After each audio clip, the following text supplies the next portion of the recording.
Salut! Aujourd'hui on va parler d'un sujet qui est super intéressant, c'est le fait de penser comme un hacker.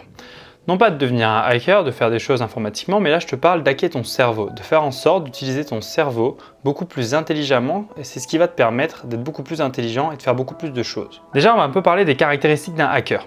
Un hacker c'est quoi? Un hacker c'est quelqu'un qui va penser différemment, qui va essayer de trouver des failles, qui va essayer d'exploiter un système et qui va réussir au final à rentrer dans ce système-là, mais d'une manière complètement différente. L'idée, c'est qu'il va utiliser plusieurs phases comme des phases d'analyse, des phases d'attaque, des phases post, juste après en fait avoir attaqué, le fait de pouvoir enlever ses traces, etc.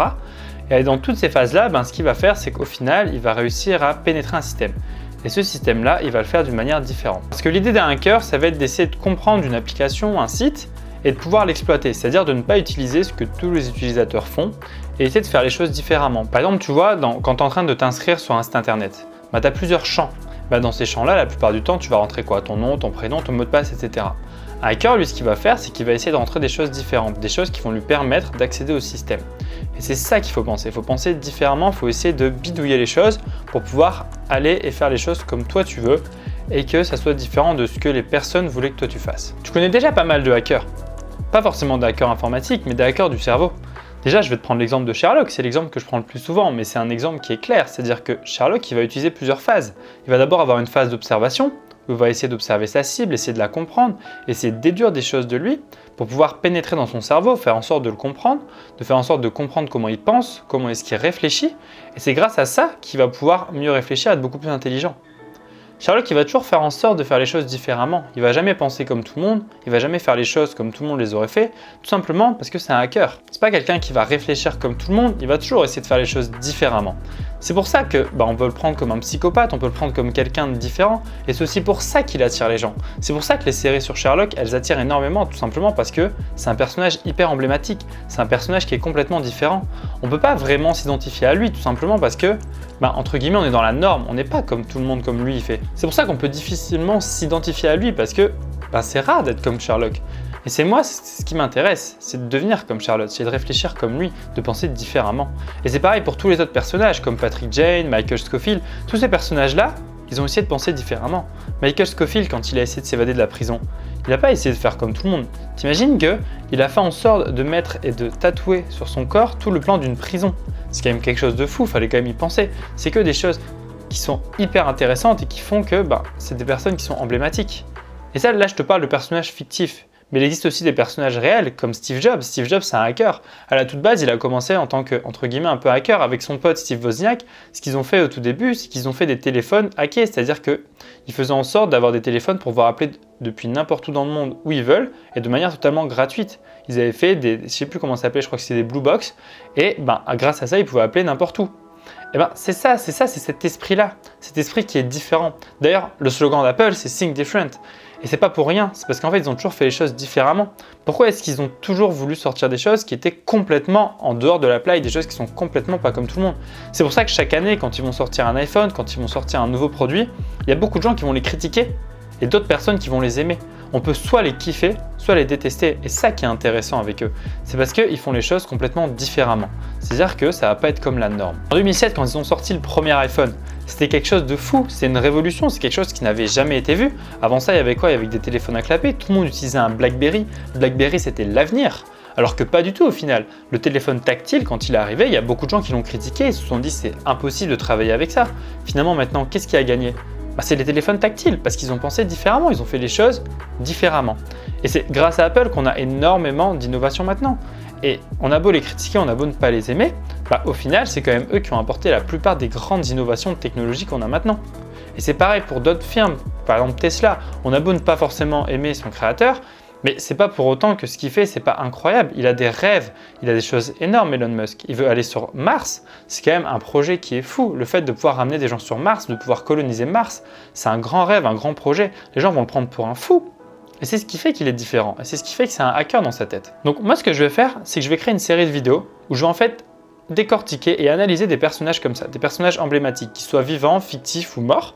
Et ce genre de personnages-là, on va les décortiquer, on va essayer de comprendre comment ils fonctionnent, comment ils réfléchissent. On va essayer d'en tirer en fait tout simplement un guide pour pouvoir essayer de penser un peu comme eux, de trouver en fait les choses qu'ils ont en commun, les choses qui vont leur permettre d'être beaucoup plus intelligents. On va analyser tout ça et ce qu'on va faire, c'est que on va faire une liste de choses à faire par exemple pour pouvoir réussir à devenir comme eux. Donc si c'est quelque chose qui t'intéresse, dis-le moi dans les commentaires, fais-le moi savoir et je ferai cette série de vidéos. Mais du coup, tu dois te dire pourquoi est-ce que je devrais être un hacker? Pourquoi est-ce que je devrais penser différemment des autres? Parce que si tu te sens bien dans ta vie, pourquoi est-ce que tu devrais penser différemment? Déjà, tout simplement parce que c'est quelque chose de stylé en fait. Le fait de pouvoir réfléchir différemment, de faire les choses autrement, si tu essaies juste un tout petit peu, tu vas te rendre compte que tu as beaucoup plus de plaisir à vivre, t'es beaucoup plus heureux en fait dans ce que tu fais. Tu te sens beaucoup plus puissant, beaucoup plus intelligent, c'est cool en fait. Et ça te permet surtout de faire ce qui te plaît. Parce que quand tu restes dans la norme, c'est beaucoup plus compliqué de te différencier des autres, de faire des choses qui te plaisent vraiment. Tandis que si tu essaies de faire les choses différemment, de penser comme un hacker, là tu vas voir que c'est beaucoup plus simple de penser différemment. Quand tu as confiance en toi, tu peux vraiment faire tout ce que tu veux. Tu as vraiment une vision des choses qui est bien plus incroyable que si tu faisais les choses autrement. Mais du coup, comment faire pour pouvoir atteindre ça? Comment atteindre ce but, le fait de penser différemment? Déjà, le truc le plus simple, c'est d'essayer de toujours faire les choses pas comme les autres. C'est con, mais dès que quelqu'un va essayer de faire quelque chose, essaie de penser différemment. Si par exemple, tu as quelque chose à faire et que tout le monde fait d'une certaine manière, essaie de le faire différemment. Si par exemple, tu as un problème mathématique à résoudre, tout le monde doit le faire avec une certaine méthode, sauf qu'il y a plusieurs méthodes pour le résoudre. Et c'est comme ça qu'on a découvert pas mal de choses en mathématiques.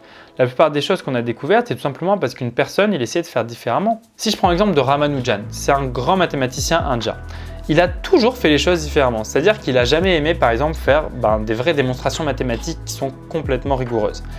Mais c'est pas grave parce qu'il a réussi à trouver énormément de principes mathématiques dans son époque et ces principes-là, ils ont été prouvés bien après, certes, mais ils étaient vrais.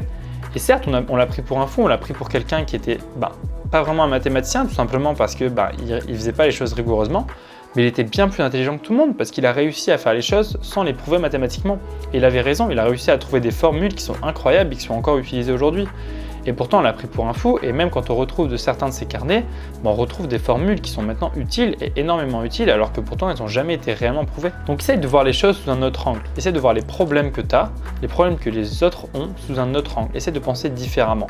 Essaye de mixer les domaines pour faire en sorte de faire les choses beaucoup mieux, beaucoup plus différemment. Essaye d'observer, de chercher la faille dans le système pour pouvoir utiliser différemment. Même si c'est quelque chose que les gens ils vont te prendre pour un fou, les gens ils vont te dire mais qu'est-ce que tu fais, c'est n'importe quoi, ne les écoute pas. Parce que ces gens-là, ils vont rester dans la norme et ils ne seront pas des hackers au final. Tandis que toi tu penses différemment, toi tu as envie d'aller plus loin, tu as envie de penser différemment, tu as envie d'hacker ton cerveau, tu as envie d'aller plus loin, tu as envie de réfléchir différemment. Donc observe pendant un moment, observe les choses, essaie de comprendre comment les choses fonctionnent, essaie de bidouiller les choses, que ça soit dans le cerveau, que ça soit physique, que ce soit pour pas mal de choses, que ça soit même hacker un ordinateur tout simplement. Il y a des hackers, la plupart des hackers c'est des white hats. Et ces white hats là, ils font les choses pour le bien. Et toi aussi, tu peux tout à fait hacker les autres, hacker le cerveau pour le bien. C'est-à-dire de réfléchir comment les gens pensent. C'est la psychologie humaine, c'est quelque chose d'hyper intéressant. Et si tu arrives à comprendre comment convaincre quelqu'un, c'est quelque chose d'énorme parce que tu peux le convaincre pour faire n'importe quoi. Certes, tu peux faire le mal, comme un méchant hacker, mais tu peux aussi faire le bien, comme un gentil hacker tout simplement. Et tu peux juste réussir à convaincre les gens de faire des bonnes choses. C'est pas non plus forcément péjoratif le terme hacker. Le terme hacker, il a souvent été utilisé comme étant quelque chose de péjoratif. Pourtant, c'est pas le cas. Un hacker, c'est juste quelqu'un qui pense différemment, qui va essayer de bidouiller les choses.